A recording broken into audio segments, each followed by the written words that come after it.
Most people generally attach the price of something to the value of something, which is why I believe that a lot of people don't utilize storytelling in their brands because it's free. But what if I said that you could increase the value of your products by 28 times? That's exactly what we're gonna talk about in this video. My name is Ryan Richardson, super excited to have you here, where we're gonna talk about some story selling secrets. I wanna start this video off with a quick anecdote of how I got started down this wormhole this weekend on story and increasing the value of your offering with story. I was watching Pawn Stars and I was binge watching an episode where they had 12 of the most rare and expensive guitars they'd ever had on the show. If you don't know, Pawn Stars is basically a pawn shop in Las Vegas where people bring in rare items and they try to pawn them for cash. So I'm watching this show and there's one patron that comes into Pawn Stars. It's a 1961 Fender Stratocaster.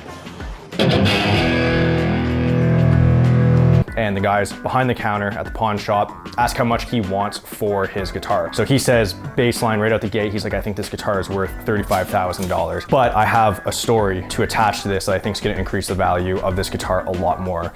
So he has their attention and he introduces himself as Vic Flick, who is a session musician, and a session musician is someone that sits in with other musicians and artists and basically records with them in studio. They're kind of just like a gun for hire in the music world. So he's a session musician and he's got a list of all of the albums and the singles that he's been on, including movie scores and plays and like all kinds of things. So he basically has this printout of hundreds of songs that everyone would know, like some of the biggest songs that have ever been recorded, from the Beatles to Led Zeppelin to the Rolling Stones. He's been all over the place. So because he has all these stories and these experiences of sitting down with Jimmy Page and recording with him while using this guitar and having it in his lap, he's all of a sudden increased the value of the guitar, and the guitar ended up getting appraised for $75,000 instead of $35,000, which is absolutely crazy, because I think if you plug those margins into just about any business, 50% increase with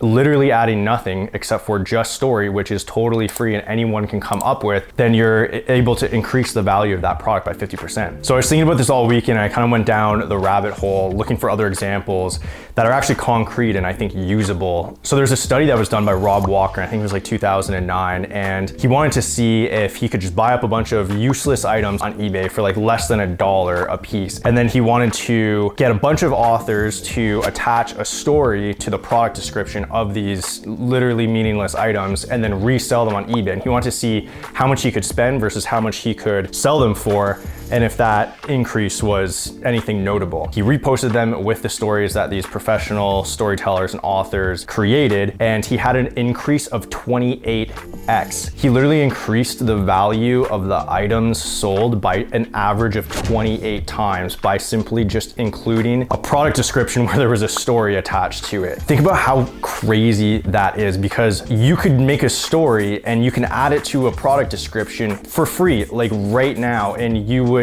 have the benefit from that almost immediately. As long as you know how to structure like a really basic story, anybody can do it. What's cool about the Rob Walker example with the random eBay objects is that they only implemented stories on eBay on the product description. So imagine if you scaled this to the content that you created, to your sales copy, to your online advertisements, to maybe your offline advertisements. Maybe you include it in your sales presentations. The ways that you can inject story into your brand and into your multiple offerings is like almost limitless.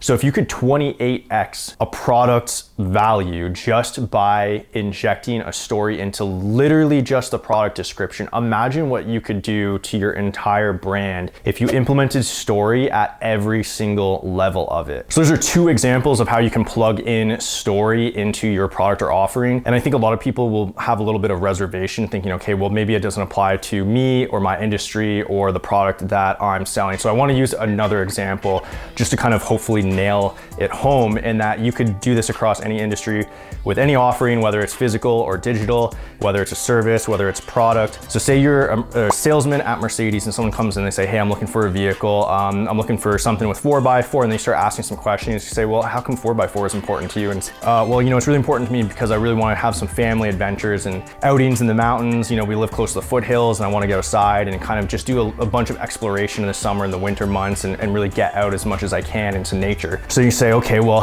hey, have you ever heard of this explorer called Mike Horn? And they go like, oh, who's that? Like, who's Mike Horn? And you go, like, he's one of the greatest explorers.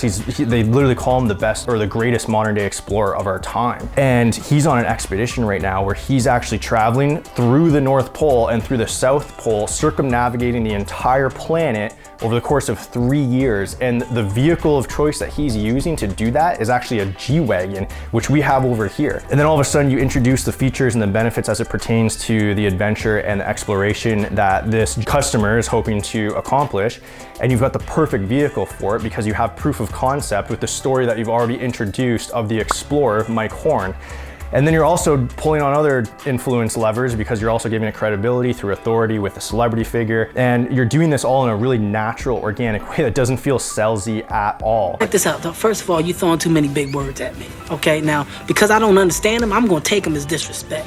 Watch your mouth. And that's the benefit of story, because a story gives you the ability to persuade people without the typical scrutiny that you would get if you were just trying to sell them and pitch them the specs and through the benefits of the vehicle. If you were just kind of rhyming out like your typical questions that you might if you weren't thinking to just kind of use a relevant story that the customer would actually find value in and also find interesting. Because when people lose themselves in interest, they kind of lose their ability to be skeptical and they're not thinking about being sold to. People hate the idea of being sold to. An example of this is if you walked into a room with 100 people and you said, hey, how many people believe that direct marketing through social media is effective? Like, everyone would raise up their hands. And then you would say, okay, cool. How many people here believe that targeted direct marketing on social media influences them to buy? You would have everybody, they would take their hands out. They'd be like, well, no, it doesn't work on me. I'm smarter than that. So everyone recognizes that you can be sold to and that it's pretty easy to influence people through direct marketing and branding, but nobody wants to believe that it can happen on them. So that's why people don't like to be sold to either